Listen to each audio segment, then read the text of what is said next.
Hi investors, I just want to take a few minutes and answer a question from one of my Patreon members, and I thought I'd open it up to everybody because I think we can all learn from her question. Let me show you the question real quick. Let's see. She said, how do you handle shakeouts, pullbacks shortly after you buy a stock at breakout? How many down days, percentage below your buy price are considered to be normal? Do you sell before it hits your stop? Do you use the 21 or 50-day MA as a reference? Moving average. Often get stopped out with a loss after a breakout. I have to watch the stock some days later running up. Very frustrating. Hope you can give me some tips. Okay, so you asked a whole bunch of questions there. Let me try to answer at least some of that. So, one thing that really helps, and there's no substitute for putting in hours on this, and that is just watching a bunch of charts and watching what they do as they break out. You will see trends in the market.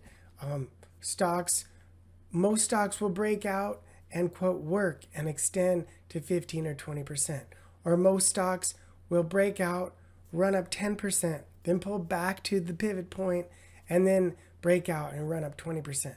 Or most stocks will break out, quickly squat, go back into the pattern.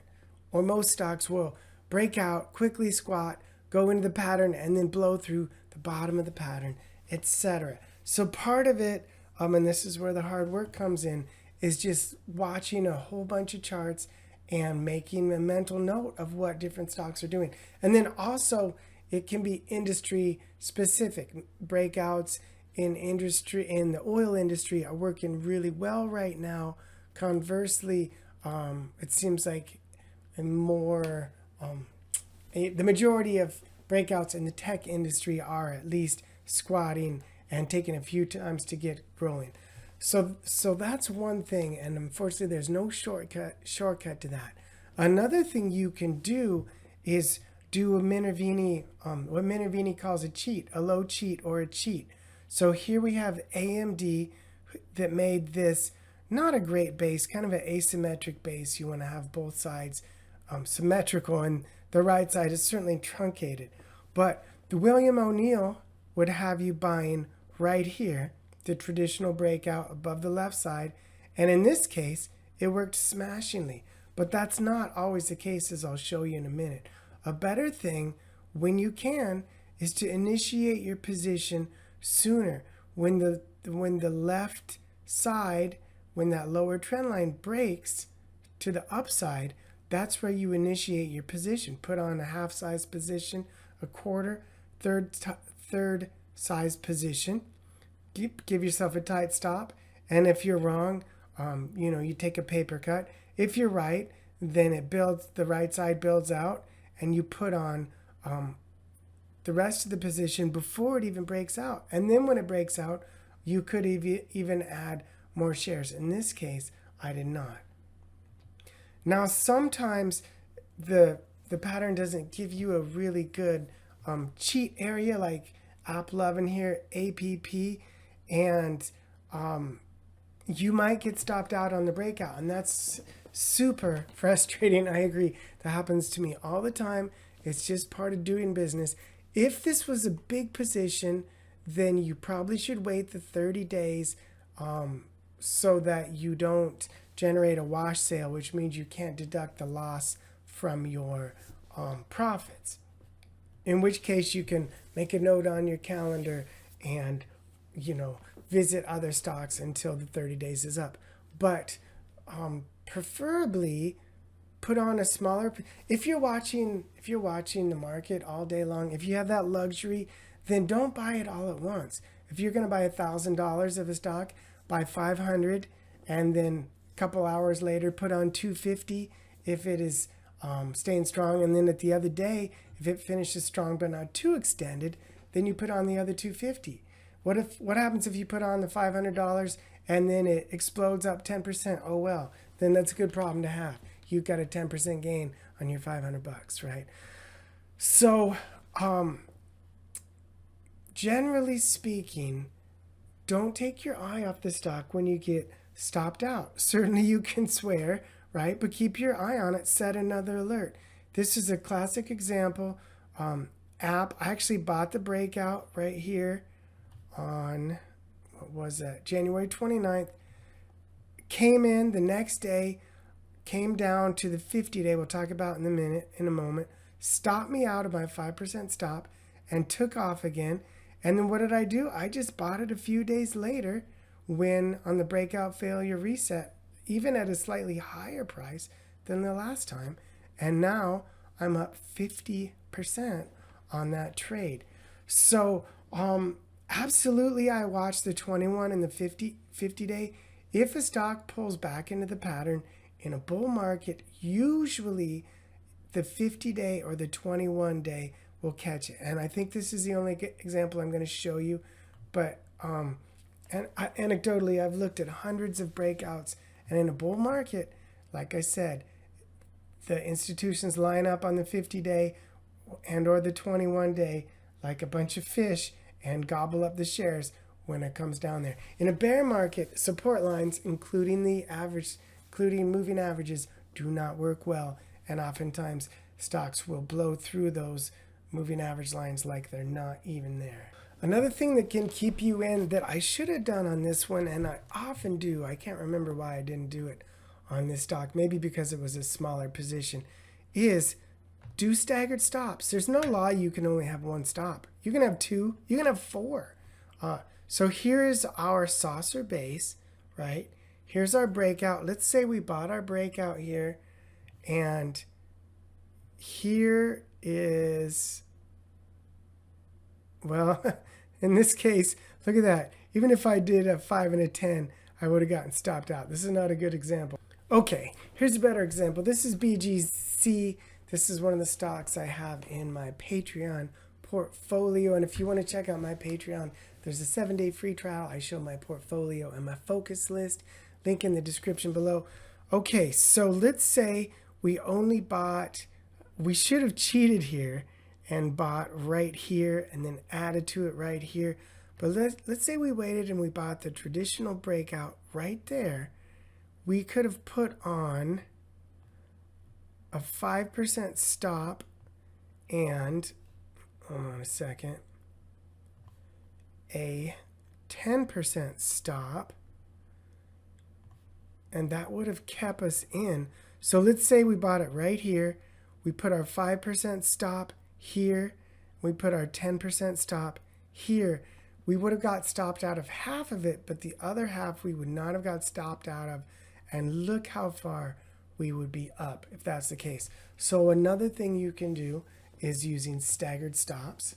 And I really recommend that you do that most of the time. Unless it's a really small position, or conversely, a really big position, and you're not willing to take a 10% loss on a piece of it because it's such a big position. But it doesn't even have to be 5 and 10. It can be 4 and 8. It can be 3 and 6, whatever you want. Okay, here's another trick. Instead of buying the breakout, and especially if the right side is pretty loose like this, if it refuses to tighten up, but you want to get in on it, instead of buying the breakout up here, you can wait for it to come back into the pattern and bounce off the 50-day. That's exactly what I did on Airbnb, and now I'm up about 14%. So far, so good. So then I think the overarching summary here is that squats and intraday reversals, that's what I was trying to say. That's really normal. I don't know what the percentages are, but it seems like a half to a third, even in a bull market, a half or third of breakouts are going to fail and squat. And be patient and jump right back in, swallow your pride and jump right back in if the stock breaks out after you get stopped out. The pattern has improved. Why? Because the shoe clerks got shaken out. Unfortunately, you're one of them. Look at BGC here. You got this shoe clerk.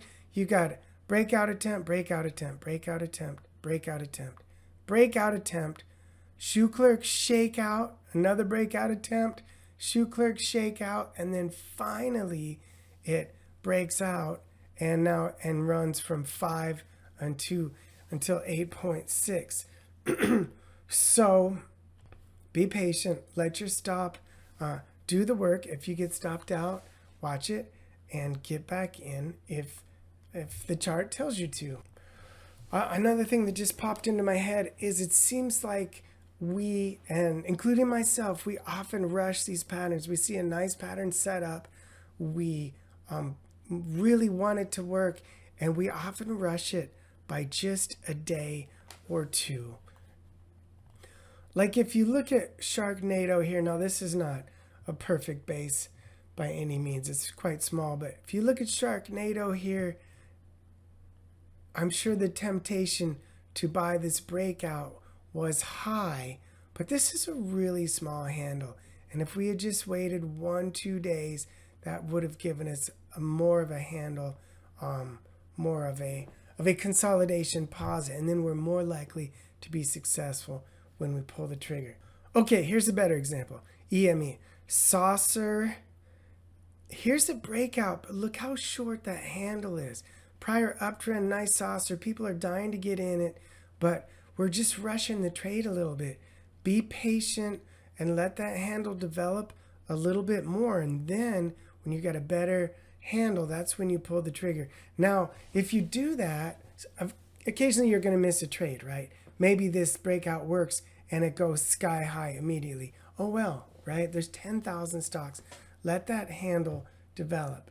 As far as how long you wait, this is an art, not a science. I'd say if a stock doesn't break out after 2 weeks from a squat, then it's definitely acting abnormally. But you can take it off your watch list, but set an alert. So in this case, if I took this off my watch list, I'd set an alert right here, so it'll tell me when I'll get an alert on my phone and or my platform when the breakout occurs. The other thing you said was it would be also helpful to me if you show in the video how you define the percentage of your staggered stop losses at different examples. Thank you so much. I'm not 100% sure what you mean by how you define it. So one thing you can do, okay, let's say I'm buying this breakout at 225. So you can just do some math. So online calculator. All right. So 225. And let's say I want to do a 5% stop and a 10% stop. So to get my 5% stop, I do 225 times 0.95, 213.75. And to get my 10% stop, 225 times 0.9, 202.5. So I buy the shares and then I type in maybe about 100 shares and I do 50 at 202.5 and 50 at whatever the other one was, 213. Now you can do it mathematically like that, or you can be a little more artsy. You can say, use your percentage loss tool. Here's 5% and here is another 5%.